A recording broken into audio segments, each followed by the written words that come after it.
Hello दोस्तों, DRM GSH news update 1 में आप सभी श्रमिक भाइयों का स्वागत है। भारतीय रेलवे माल गोदाम श्रमिक के लिए एक अपडेट है। ये दोस्तों, जैसा कि आप थंबनेल में देख रहे हैं, NFR जोन शिफ्टिंग दुधनोई माल गोदाम फुल शिफ्टिंग वीडियो। तो दोस्तों, हाल ही में NFR जोन दुधनोई माल गोदाम में जो है श्रमिक सम्मेलन का आयोजन किया गया था। तो उस शिफ्टिंग की सारी वीडियो जो है इस एक वीडियो में आपको मिल जाएगी। तो वीडियो को पूरा देखना। चैनल पर नए हो तो चैनल को सब्सक्राइब करना और वीडियो से लगे तो वीडियो को लाइक करना। তাৰপিছতে আমাৰ ধন ডেকা ছাৰ বক্তব্য ৰাখিব। তাৰপিছতে আমাৰ মাননীয় সীমা মন্ত্ৰীজী আপোনালোকৰ আগত বক্তব্য ৰাখিব। আজি মঞ্চত উপস্থিত আমাৰ DRM GSH জোনেল ইনচাৰ্জ ধন ডেকা ছাৰ, আমাৰ জইণ্ট সেক্ৰেটাৰি জেনাৰেল সেক্ৰেটাৰি সীমা মন্ত্ৰী madam, state president Ranjan Pegu আৰু ইয়াতে বাকী বিষয়ববীয়া যিসকল আছে তেওঁলোকক মোৰ নমস্কাৰ। লগতে ইয়াতে উপস্থিত ৰাইজসকলকো মোৰ নমস্কাৰ। আজি বহুত সময় হ'ল চাগে আপোনালোকৰ ইয়াতে আহি অপেক্ষা কৰি থকা মিটিঙৰ কাৰণে। মই বৰ বিশেষ এটা দীঘলকৈ ভাষণ নকওঁ। আপোনালোকে যি কাৰণে আহিছে ইয়াতে, যিটো শুনিম বুলি আশা কৰি আহিছে, সেইখিনি মোৰ ছিনিয়ৰসকল আছে তেওঁলোকে জনাব। আপোনালোকে যিখিনি সময় ইয়াত দিলে সেইখিনিৰ কাৰণে আপোনালোকে উপকৃত হ'ব বুলি মই আশা কৰিছোঁ। 1998 পৰা আন্দোলন কৰি কিনে আজি DRM GSH যি জেগাত উপনীত হৈছে, আৰু বেছি সময় নাই, বেছি দিন নাই যে আমি সকলোৱে যিটো ভাবি এই ইউনিয়নত জইন কৰিছিলোঁ সেই বস্তুটো পাম। 99% কাম আমাৰ কমপ্লিট হৈ গৈছে, 1% কাম বাকী আছে, সেইখিনি হৈ আছে। বিতংভাৱে আমাৰ বাকী সদস্যই জনাব বুলি মই অনুৰোধ ৰাখিলোঁ। ধন্যবাদ।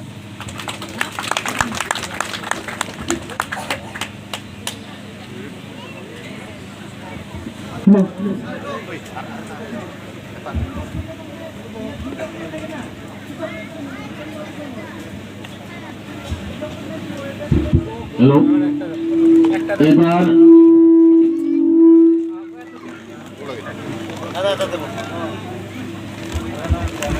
এবাৰ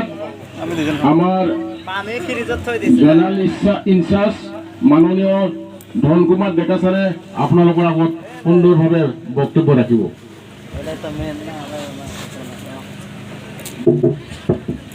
নমস্কাৰ, আশা কৰোঁ সকলো ভালে আছে চাগে। আজি উপস্থিত ভাৰতীয় ৰেলৱে মালগুদাম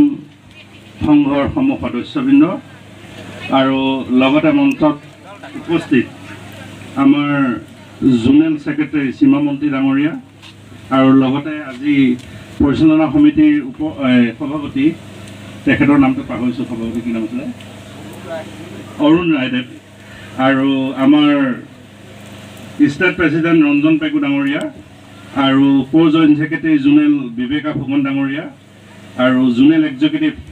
সুনীল মন্ত্ৰী ডাঙৰীয়া, আৰু জোনেল এক্সিকিউটিভ ৰঞ্জন মৰণ ডাঙৰীয়া, আৰু প্ৰেচিডেণ্ট তিনিচুকীয়া আমাৰ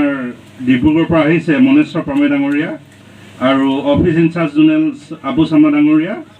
আৰু ভাইচ প্ৰেচিডেণ্ট ৰঙিয়াৰ মহেন্দ্ৰ দেউৰী ডাঙৰীয়া,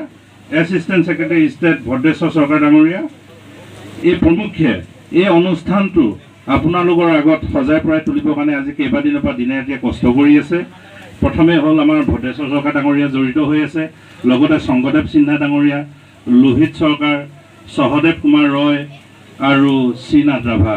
আপোনালোকক মই শুভেচ্ছা জনাইছোঁ। আজি দিনটো ৰাইজৰ আগত ইমান সুন্দৰকৈ মঞ্চ বনাই যি উপস্থাপন কৰিছে আজি বিষয়টো দাঙি ধৰিবৰ কাৰণে, তাৰ বাবে মই আপোনালোকক অশেষ ধন্যবাদ জনাইছোঁ। আৰু লগতে এটা হাত তালি হ'ব লাগে তেওঁলোকৰ কাৰণে। আজি বিষয়টো আপোনালোকে গম পাইছে। আজি আমি মিনিমাম 15 নে 20 দিনৰ আগত আমাৰ যি নৰ্থ ইষ্ট যি আমাৰ ইউটিউব চেনেল আছিল এই চেনেলৰ থ্ৰুদি আপোনালোকৰ সকলোকে জনোৱা হৈছিল যে মে 9 তাৰিখে আমাৰ ৰঙিয়া ডিভিজনৰ আণ্ডাৰত দুধনৈ গোটচিটত যি শিফটিং আৰু যি ট্ৰেইনিং প্ৰক্ৰিয়া আৰম্ভ হ'ব সেই প্ৰমুখ্যে আজি দিনটো আপোনালোকৰ কাৰণে সকলোৰে কাৰণে সকলো ভৱিষ্যত উজ্জ্বলৰ কাৰণে আমি সিদ্ধান্ত লৈছিলোঁ আৰু সেই মৰ্মে আজি আপোনালোকৰ আগত আমি উপস্থিত হৈছোঁ। ইয়াত উপস্থিত হোৱা বহুত কাৰণ আছে। আপোনালোকৰ মনত বিভিন্ন প্ৰশ্ন আছে। এই সংগঠনত আপোনালোক হয়তো চাগে কিছুমান এনেকুৱা ব্যক্তি আছে যি নেকি আমাতকৈ বহুত ছিনিয়ৰ। ইয়াত মঞ্চত উপস্থিত থকা বহুত ব্যক্তিতকৈ বহুত ছিনিয়ৰ মানুহ ইয়াত আমাৰ সংগঠনত আমাৰ ইয়াত হয়তো আমাৰ এই সভাস্থলী ইয়াত হয়তো উপস্থিত আছে আৰু বহুতৰ আশা এই কামটো কেতিয়ালৈ হ'ব, আমি কিমান দূৰ সফল হ'ব পাৰিছোঁ বা কিমান দূৰ সফল হৈছোঁ। আজি আপোনালোকৰ আগত বিতংভাৱে মইতো কিছু কথা জনাম, আপোনালোকক ওপৰৰ পৰা কিছু কথা জনাম। বিতংভাৱে জনাব আমাৰ ষ্টেট প্ৰেচিডেণ্ট ৰঞ্জন পেগু ডাঙৰীয়া আৰু এজন বিশেষ ব্যক্তি মোৰ ভাতৃ সমৰ ৰঞ্জন বৰান। অকণমান থিয় হৈ দিব লাগে। ৰঞ্জন বৰান সুদূৰ তিনিচুকীয়াৰ পৰা লৈ আহিছোঁ আপোনালোকৰ আগত। আপোনালোকে কিদৰে শ্ৰম পৰিশ্ৰম আৰু যিটো পৰিমাণ কিদৰে আপোনালোকে পাব বা কিদৰে আপোনালোকে কাম কৰিব, সম্পূৰ্ণ ৰঞ্জন বৰান ডাঙৰীয়া আপোনালোকৰ আগত উইথ ডকুমেণ্টছ আপোনালোকৰ আগত ব্যাখ্যা কৰিব। মই কোৱা বিষয়টোৰ ওপৰত মই যি ক'ম বুলি ভাবি আহিছোঁ আপোনালোকৰ আগত, আপোনালোকৰ মনত হয়তো আপোনালোকে ভাবি আছে যে শিফটিং প্ৰক্ৰিয়াটো যদি আৰম্ভ হয় আমি কেনেদৰে কামত যোগদান কৰিম, কাৰ লগত কেনেকৈ যোগদান বা কেনেকৈ যোগাযোগ কৰিব লাগিব, সেই বিষয়ে মই আপোনালোকক প্ৰথমে ক'ব পাৰিম। প্ৰথম কথা হ'ল যিসকল ব্যক্তি QR কাৰ্ড এক্টিভ অৰ্থাৎ লিংক কৰা হৈছে তেওঁলোক আমাৰ বাহিৰে হওক বা ভিতৰে হওক আমি একেলগে গোটেই ব্যক্তিখিনিৰ কথা কৈছোঁ মই। সেই ব্যক্তিখিনি আমাৰ যি গুদাম কমিটি আছে এই গুদাম কমিটিৰ লগত প্ৰথমে যোগাযোগ কৰিব লাগিব, যাক আমি দায়িত্ব দি দিছোঁ ভাৰতীয় ৰেলৱে মালগুদাম সংঘৰ যি গুটচিট কমিটি আছে, যি তেওঁলোকক অথৰাইজ আই কাৰ্ড আমি তেওঁলোকক প্ৰদান কৰিছোঁ। আমাৰ ওপৰৰ পৰা প্ৰদান কৰিছে আমাৰ ৰাষ্ট্ৰীয় মহামন্ত্ৰী শ্ৰদ্ধা শ্ৰী অৰুণ কুমাৰ পাছোৱানদেৱ, তাৰপৰা ৰাষ্ট্ৰীয় প্ৰভাৰী শ্ৰী মনোৰঞ্জন কুমাৰ পাছোৱানদেৱৰ নেতৃত্বত ন্যায়প্ৰাপ্তিৰ দায়িত্বৰ স্বীকাৰত তেওঁ 1998 চনৰ পৰা ভাৰতীয় ৰেলৱে মালগুদাম শ্ৰমিক সংঘৰ নামাকৰণেৰে ভাৰত চৰকাৰৰ শ্ৰম মন্ত্ৰালয় আৰু ভাৰত চৰকাৰৰ ৰেলৱে মন্ত্ৰালয়ৰ ওচৰত তেওঁ দাবী আৰম্ভ কৰিছিল আৰু এই দাবীৰ অন্ততঃ কেইবালানিও আলোচনাৰ অন্ততঃ 2003 চনৰ 17 অক্টোবৰ তাৰিখে ভাৰত চৰকাৰৰ শ্ৰম ৰোজগাৰ মন্ত্ৰালয় আৰু ৰেলৱে মন্ত্ৰালয় তথা ভাৰতীয় ৰেলৱে মালগুদাম শ্ৰমিক সংঘৰ মাজত ত্ৰিপাক্ষিক বৈঠকত আমাৰ ডিমাণ্ডবিলাক ৰেজ কৰা হৈছিল। 2003 চনৰ যিটো ত্ৰিপাক্ষিক বৈঠকত যিটো আমি ডিমাণ্ড ৰেজ কৰা হৈছিল বা আমি ছাবমিট কৰা হৈছিল, এইখিনি গভৰ্ণমেণ্টে ন্যায্যপ্ৰাপ্ত বুলি আমাক স্বীকৃতি প্ৰদান কৰিছিল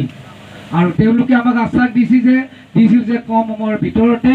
তো আপোনালোকৰ বিষয়টো আমি চালি জাৰি চাই তো আপোনালোকৰ মানুহবিলাকক আমি এজন ভাৰতীয় নাগৰিক হিচাপে ৰেলৱে বোৰ্ডত একোজন কৰ্মচাৰী হিচাপে তো তেওঁলোকক দৰ্জা দিয়াৰ কাৰণে যিখিনি আমি ৰাস্তা দিব লাগে এইখিনি বিবেচনা কৰি আছোঁ। আৰু তাৰে আলাম লৈ 2006 চনত যেতিয়া আমাৰ ৰেলৱে মন্ত্ৰী আমাৰ লালু প্ৰসাদ যাদৱ ছাৰ আছিল, তেতিয়াই আমি পোনপটীয়াকৈ তেওঁৰ ওচৰত আলোচনাত মিলিত হৈছিলোঁ। 2003 চনৰ যিটো অক্টোবৰ মাহত যিটো আলোচনা হৈছিল, আলোচনাৰ অন্ততঃ যিখিনি আমাৰ ডিমাণ্ড গভৰ্ণমেণ্টে পাছ কৰাৰ কাৰণে যিটো একচেপ্ট কৰাৰ কাৰণে বা একচেপ্ট কৰি যিটো বিষয় আলোচনা চলি আছে সেই বস্তুটো আমাক কাৰ্যকৰী কৰি দিবৰ কাৰণে যেতিয়া তেওঁৰ ওচৰত অনুৰোধ কৰা হৈছিল, তেতিয়া তেওঁ আমাৰ অনুৰোধটো ৰক্ষা কৰি এটাই আমাক উল্টাই অনুৰোধ কৰিছিল যে চাওক তো আপোনালোকে ভাৰতীয় ৰেলত কৰ্মৰত যিবিলাক টেম্পৰাৰী আমাৰ ৱৰ্কাৰ্ছ বা খাটি খোৱা যিবিলাক লোডিং আনলোডিঙৰ কাম কৰি আছে তেওঁলোকৰ চাৰ্টৰ কাঠিৰত আপোনালোকে যিটো আমাক ডিমাণ্ড দিছে এইখিনি আমি ডিমাণ্ড মানি লৈছোঁ। তাৰে আগতে যেতিয়া ভাৰতবৰ্ষৰ ৰেলৰ চলাচল হৈছিল তেতিয়া যিটো পেছেঞ্জাৰ ছেক্টৰৰ কথা ক'বলৈ গৈ আছোঁ, য'ত আপোনালোকে শুনিছে চাগে যে কুলি বুলি এটা জাত আছিল, জাত বুলি কৈছোঁ ৰেলত এটা আমাৰ জাত আছিলে যিটো আন্দোলন কৰিছিলে, আন্দোলন কৰা গ্ৰুপটোৰ নাম আছিলে কুলি। আজি কুলি বুলি ক'লে তেওঁলোকক আজি সকলোৱে জনাজাত। য'ত এই কুলিবিলাকে যেতিয়া ভাৰতবৰ্ষৰ ৰেল চলাচল হৈছিল তেতিয়াই তেওঁলোকৰ ইউনিয়নে ডিমাণ্ড কৰিছিল ভাৰত চৰকাৰক যে তেওঁলোকক ভাৰতীয় ৰেলৱে ডিপাৰ্টমেণ্টত তেওঁলোকক একোজন ৱৰ্কাৰ্ছ হিচাপে স্বীকৃতি প্ৰদান কৰিব লাগে বুলি তেওঁলোকে ডিমাণ্ড কৰি আছিল আৰু তেওঁলোকৰ ডিমাণ্ডটো আমাতকৈ আগতে তেওঁলোকে মানি লৈছিল। যাৰ পৰিপ্ৰেক্ষিতত 2006 চনৰ পৰা 2011 চনলৈকে যিবিলাক কুলি আছিলে তেওঁলোকে অৰিজিনেলি কুলিয়ে কাম কৰি আছিল তেওঁলোকৰ যিটো বিল্লা নম্বৰ যাৰ যাৰ ওচৰত আছিলে তেওঁলোকৰ যিটো চিম্বল আছিলে চিম্বল থকা মানুহবিলাকক তেওঁলোকে পাৰ্মানেণ্ট কৰিলে তাতে কোৱালিফিকেশ্যন ৱাইজত তেওঁলোকক পাৰ্মানেণ্ট ছেটেলমেণ্ট দিয়া হৈছিল কিয় কাৰণে তেওঁ এইটো লুডিং আনলোডিঙৰ কাম কৰিব পাৰে তেওঁ এইটো কোৱালিফিকেশ্যন ইঞ্জিনিয়াৰ হ'ব পাৰে তেওঁ ভাল এজন ধৰক অভিজ্ঞ ধৰক ইণ্টাৰমিডিয়েটৰ পৰা আৰম্ভ কৰি তেওঁ MSc বা মাষ্টাৰ ডিগ্ৰী বা তেনেকুৱা ধৰণৰ বেচেলৰ লাইনত থাকিব পাৰে গতিকে কোৱালিফিকেশ্যন ওপৰত ডিপেণ্ড কৰি তেওঁলোকক চাৰ্কল অফিচাৰ কিছুমান ষ্টেচন মাষ্টাৰ কিছুমান TT এনেকুৱা ধৰণৰ তেওঁলোকে সুবিধা পালে তো এই আলমটোলৈ যেতিয়া FCIটো আপোনালোকে শুনিছে FCI যিটো কৰ্মৰত আজি আমি শ্ৰমিক যিটো পাৰ্মানেণ্ট শ্ৰমিক তেওঁলোকক আপোনালোকে পোনপটীয়াকৈ লগ কৰি তেওঁলোকৰ পৰা বিষয়টো শুনিব পাৰে ইয়াত FCI যিবিলাক কৰ্মৰত শ্ৰমিক তাৰো 70% পাৰ্মানেণ্ট হ'ল বাকী কিছুমানে অৱহেলা কৰাৰ কাৰণে তেওঁলোকৰ নেগলিজেঞ্চ নিজে কৰাৰ কাৰণে তেওঁলোকে পাৰ্মানেণ্ট নাপালে য'ত তেওঁলোকে টেম্পৰাৰীভাৱে কাম কৰিবলগীয়া হৈছে য'ত তেওঁলোকে কি আছিলে FCI যিটো মজদুৰ ইউনিয়ন FCI যিটো মজদুৰ ইউনিয়নৰ লগত তেওঁলোকে কোঅপাৰেশ্যন কৰা নাছিল কিয় কাৰণে কৰা নাছিল তেওঁলোকে ভাবিছিল যে সংগঠনৰ নামত তেওঁলোকে ফিজ কালেকশ্যন কৰি খাই পেলাব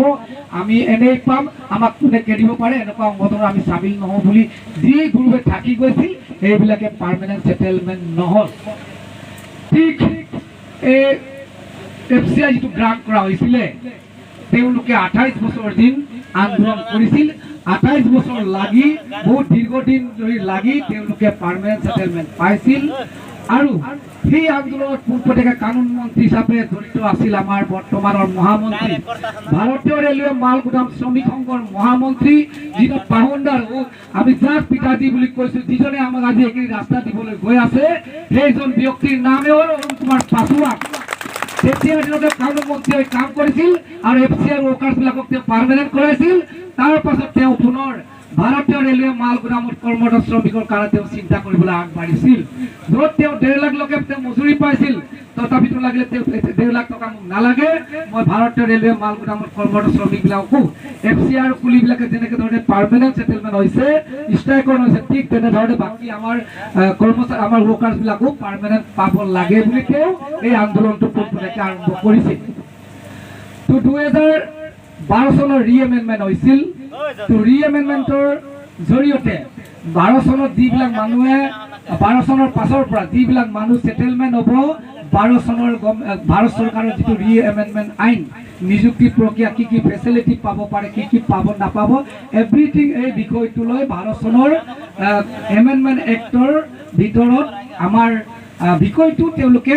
বিবেচনা কৰি থকা হৈছিল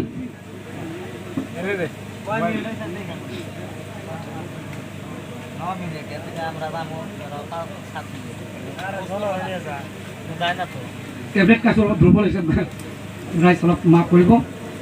তাতে 12 চনৰ পাছত 13 চন হ'ল আৰু 13 চনত ভাৰত চৰকাৰৰ লগত আমি পুনৰ আন্দোলন কৰা হৈছিলে তাৰ আগৰ ভিতৰৰ যিবিলাক আন্দোলন আছে আপোনালোকক গোটেই ক'বলৈ আজি সময় নহ'ব কাৰণ এইটো বহুত দীঘলীয়া ইতিহাস য'ত পাৰ্টকৈ আপোনালোকক যদি বুজাই ক'বলৈ হ'লে তেতিয়াহ'লে আপোনালোকৰ যথেষ্ট বা আমাৰ যথেষ্ট সময় লাগিব আমাৰ প্ৰক্ৰিয়াও আছে গতিকে কি কৰা হৈছিলে 2013 চনত যেতিয়া আমি ভাৰত চৰকাৰৰ লগত কেইবালাইনো আলোচনা কৰা হৈছিলে তেতিয়া তেওঁলোকে কৈছিলে যে ঠিক আছে তেতিয়ালৈকে আপোনালোকক আমি কিমানজন মানুহক আমি ফাৰ্ষ্ট পেজ হিচাপে ছেটেলমেণ্ট দিয়া হ'ব তাৰ এটা আনুমানিক আমাক এটা লিষ্ট দিবলৈ কৈছিলে য'ত লিষ্ট দিয়াৰ ক্ষেত্ৰত আমাৰ বিশেষ অসুবিধা হৈছিল যদিও ভাৰত চৰকাৰক আমি অনুৰোধ কৰা হৈছিলে যে আপোনালোকে পাৰ্লিয়ামেণ্ট যিটো আমাৰ লোকসভা ইলেকশ্যনৰ আগমুহূৰ্তত আমাক तो ये था दोस्तों वीडियो अच्छी लगे तो वीडियो को लाइक करना चैनल को सब्सक्राइब करना और वीडियो को शेयर करना।